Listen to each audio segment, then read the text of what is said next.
દર્શરાજ ગોહિલ નામનો જે વ્યક્તિ છે એ આ જ પ્રકારની પ્રોપર્ટીઓ ખરીદી અને એનો આખો ખેલ પાડવાનું રેકેટ ચલાવે છે.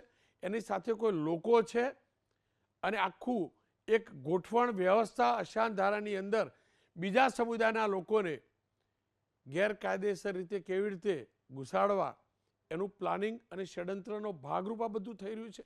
આ દર્શરાજ ગોહિલ છે તેની શું ભૂમિકા છે, તેની પાછળ કયા પ્રકારના ભેજા લાગી રહ્યા છે? હા, એ દશરથ ગોહિલ તો એક ખરેખર દશરથ ગોહિલની તો ઉંમર 20 વર્ષ જ છે. અને એના પાછળ જે છે બીજા પણ લોકો છે જે અત્યારે તપાસ ચાલે છે, એના નામ ધીરે ધીરે આરોપી તરીકે ખુલશે ખરા.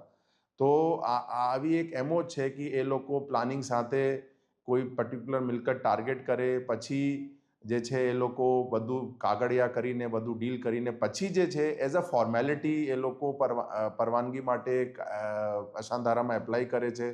અને આમાં જે પ્રાથમિક એવી માહિતી મળી છે કે જે દશરથ ગોહિલ પક્ષના જે લોકો છે એના મગજમાં એવું હતું કે ભલે પરવાનગી ના મળે બટ હાઈકોર્ટથી એ લોકો હાઈકોર્ટ સુધી જશે અને પરવાનગી એને ગારંટીડ હજી કે મળી જ જશે. એટલા માટે એ લોકો પહેલાંથી એક સાટાકટ કરી લીધું, પછી કબજા પણ જે છે અલ્લા રખાના પરિવારને આપી દીધા.